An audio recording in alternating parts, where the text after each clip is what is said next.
Hey team, this is Mr. True, picking up where Mr. Degenhart left off, and this is one of the questions from your booklet with Mr. Degenhart. Once we get past redox, you're going to be on the same booklets as my class, and it'll simplify things a little bit, but for right now, I know you're going to be concerned about how to navigate things as we're moving forward. So I'm going to go through one of these titration questions just so you can sort of see how I would approach this question and point out how Mr. Degenhart does it slightly differently. I don't care how you do it, but it's just it looks different if you're looking at my other videos. So I just want you to understand the similarities and differences. So I'm doing this question for, it says, freshly prepared aqueous potassium permanganate can be standardized by titrating it against acidified aqueous tin 2 chloride. The following data was obtained when 10 milliliter samples of acidified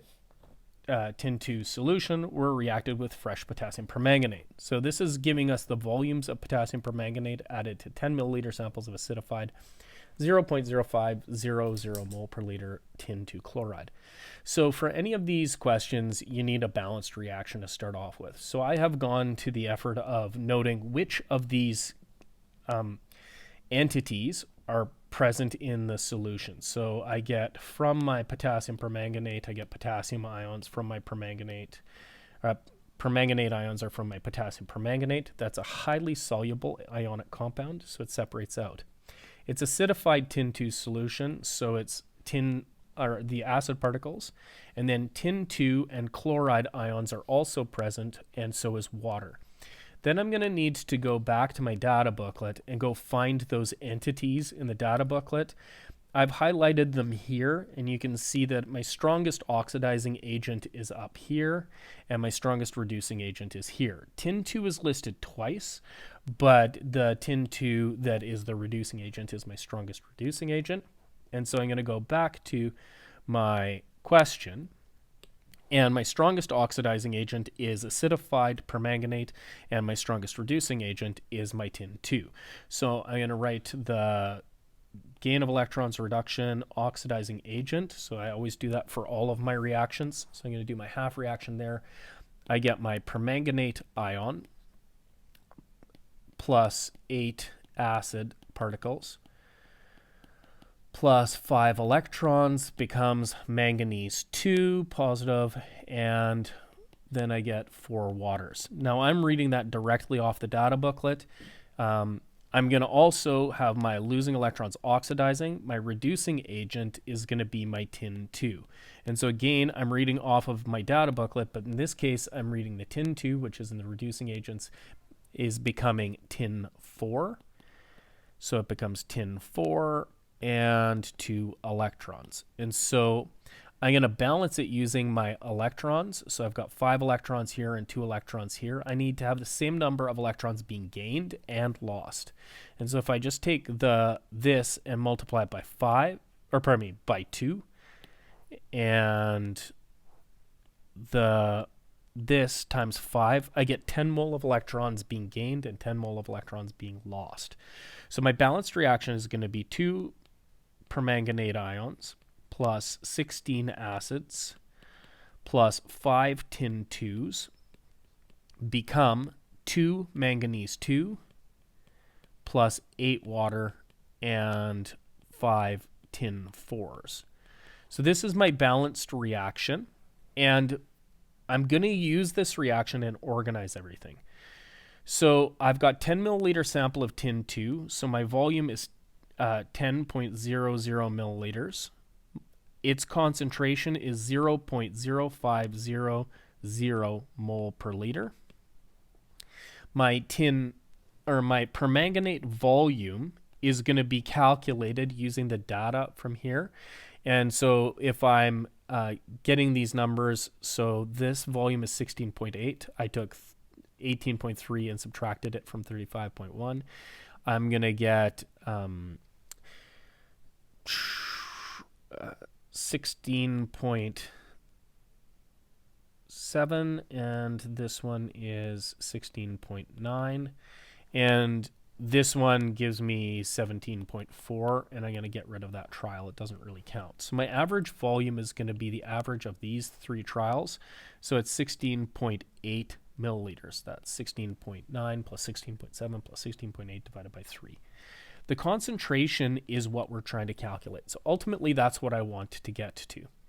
Now, in Mr. Degenhardt's examples, what he will do is he is going to say the number of moles of tin 2 equals, and so he'll take 10.00 milliliters, and he's going to multiply it to get rid of liters and be left with mole. He'd have 0.0500 mole times, and 1 liter. So this is going to be 10 times 0.05. He's going to come up with 0.500 millimole. And then he's going to take that and he's going to use that over here, and he's going to make the moles of tin 2 into moles of permanganate by multiplying by 2 over 5, using the coefficients 2 here, because that's what we want, over 5. And so he's going to take that 0.25 times 2 divided by 5, and he's going to get the number of moles here is going to be 0.200 millimole, and the concentration is the number of moles divided by the volume, so it's going to be 0.200 millimole divided by 16.8 milliliters, and the millis cancel out, and you should be left with a concentration of 0.0119 mole per liter. So that's how he would write it up. And I just want to draw your attention to how it's written up in my videos, and that it's not a lot different, but it'll look different if you're looking at my videos for instruction. So what I'm going to do instead is I'm going to say, what is the concentration of permanganate? That's what I want in the end. I'm going to use these 2 values. So I'm going to take 10.00 milliliters, and I'm going to use a conversion factor with liters and mole here. I'm going to use this. It's 0.0500 mole per 1 liter. So that's going to get rid of my liters. Then I need to use the conversion factor. So I'm going to use that conversion factor that Mr. Degenhardt used here, but I'm going to put it in here, and I'm going to get 2 permanganates for every 5 tin 2s.